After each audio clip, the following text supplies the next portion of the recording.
Umeelewa? Hii ubandike huku, hii ubandike huku. Sio kama ukatofautisha. Kwa nini? Hizi nyusi zilivyokaa huku ni kama fupi, afu huku zinakuja zinakuwa ndefu. Kwa hiyo sio kabadilika huku kurefu ukaje kubandika upande wa kule. Umeelewa? Kwa huku fupi kunakuwa mbele, kurefu kunakuwa nyuma. Umeelewa? Tunabandua. Hii ndo ya jicho hili, si ndio?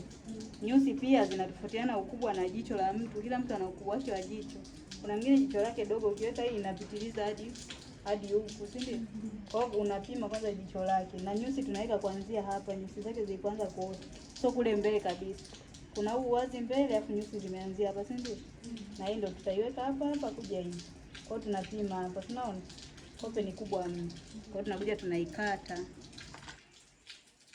Huku mwishoni tunaipunguza hivi. Unaona? Haya. Naomba brush yoyote hapo ndogo.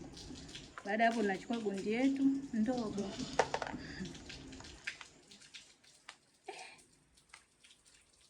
Nyuma ya brush huko ndio tunawekea nini? Tunagusishia gundi yetu. Sehemu ninayopaka gundi ni huku ndani. Hapa. Kwenye huu mstari. Umeona huu mstari wa kope? Huu.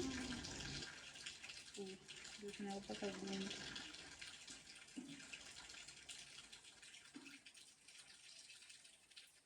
Unaona? Hapo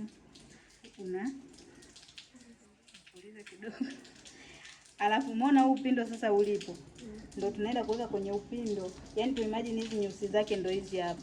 Inamaanisha pale kwenye upindo wa nyusi zake ndio tunapoenda kuweka upindo huu. Sio kaweka huko juu kwenye eyeshadow. Fumba macho. Kwenye nyusi zake kwa chini hapa.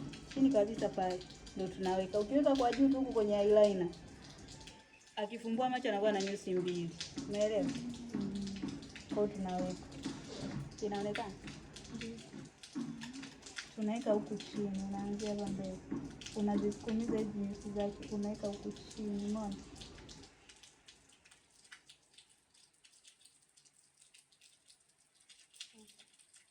Chini ya nyusi zake.